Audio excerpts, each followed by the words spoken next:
Friends, thank you very much indeed. Conference, I want to tell you about Scotland. I want to tell you about a country of just 5 million that has the passion and pride of a place with millions more. A country that contains in its history the beginnings of the Enlightenment and the engine room of an empire. And where people today are forging a future that relies as much on the digital economy as it does on heavy industry. Conference, this is my country, and because of the Union, it is your country too. But Conference, too many just want to leave the story there. They're happy to celebrate these glories, but they're not prepared to see the realities that today just too many people across Scotland face. Because how could a nation that gave the world the steam engine, the telephone and penicillin be expected to watch as the potential of young Scots goes unrealised, with 1 in 4 heading from the school gate straight to the dole queue? How can a country whose education system was once the envy of the world be expected to stay silent when 10,000 of our sons and daughters languish on college waiting lists? And how can a people whose sense of solidarity was so deep that closing a yard meant much more than the loss of a workplace be expected to watch again as their communities are ravaged by recession? Let me tell you, Conference, we can't stand for it and we won't. Scots are trapped between two governments that have their priorities all wrong, and by the day, the similarities between them are growing. What's the solution to every economic problem? A cut in taxes paid by their people and an assault on the services used by our people. So when George Osborne suggests lowering corporation tax to 22%, Alex Salmond goes further and says bring it down to 20%. When Osborne makes nurses and care workers and classroom assistants pay for a crisis not of their making, Salmond joins in and cuts 30,000 jobs from the public sector. And when the coalition cuts and Scots are at the sharp end, where is the Secretary of State for Scotland? Conference, Michael Moore is nowhere to be seen. Take it from me, friends, it's a difficult job to shadow the Scottish Secretary when he's barely casting a shadow on government himself.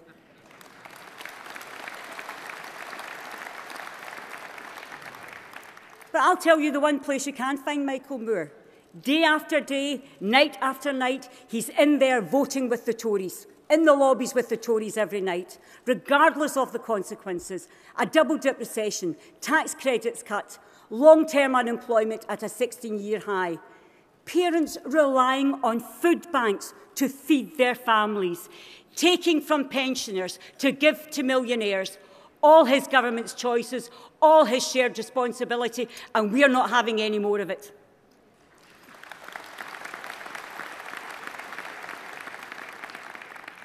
Conference, Scotland could and should be better than this. We have a life sciences industry that employs over 32,000 people, creative industries that contribute £3 billion to our prosperity, and close to a fifth of our nation's economy relies on our energy sector. Our people have so much to give, but still too many just don't get that opportunity to get on, to do well and to flourish. And as the world changes around us, as the weight of the global economy moves to the world's south and east, as technology opens up new fronts in our search for prosperity and opportunity, Scots realise that we can't look to the solutions of the past to make us strong in the future. Our response has to be rooted in the reality of the world around us, a world that is more interconnected and interdependent than ever before. We cannot afford to listen to those who say the answers to Scotland's problems is to build a wall around ourselves. So the strength to overcome the challenges of our time comes from binding together, not breaking apart. And that is as true of the challenge we face as a nation as it is of those we face in our families, our towns and our cities. And Conference, This is what separates us from the Tories, and it is what separates us from the SNP. That whether we are talking about improving our schools, raising our living standards, or deciding how we govern ourselves, we are led by one simple truth, that by the strength of our common endeavour, we achieve more together than we achieve alone. This isn't just a slogan that's written on our membership cards, it's the truth that's within our hearts. We believe it, we live by it, and if we are honoured with the confidence of the Scottish people at the next election, we intend to govern by it. Conference, with Ed Miliband as our leader, we have a vision for a new economy, a new politics and a new society. And in Joanne Lamont, as we saw only last week, we have a Scottish leader who is unafraid to tell the hard truths or face the big issues. And thanks to that great top team, we're off our knees and winning again across Scotland, winning people's confidence, winning the trust of business, winning the trust of our vibrant third sector and our community groups, winning the elections which give us the chance to put our principles into action. We've got a long way to go yet, Conference.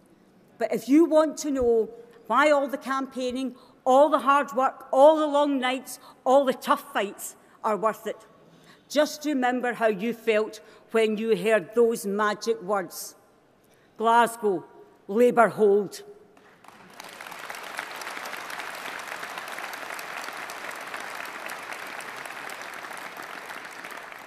We know in Glasgow, and we know that in Scotland, that when we fight, we win. And we are in the fight of our lives. Because in 2014, Scotland faces a decision about whether or not to break up Britain. A decision with consequences not only for every Scot, but for every person across these islands. And in the years that follow, we will have to fight again when we face UK and Scottish general elections. On the one side, two parties that play the politics of division. And on the other side, a Labour Party that sees the strength in all of us to work together and succeed. A Labour Party that isn't satisfied with what Scotland is today, but obsessed with what Scots could be tomorrow. A Labour Party with the ideas, imagination and strength to rebuild Scotland and rebuild Britain. And a party which believes in those Scots ideals of solidarity and social justice, which speak to the concerns which are so great, so urgent, so universal, that we will never allow them to stop at our border, but send them onwards and outwards to inspire not just Britain, but the rest of the world. Thank you, Conference.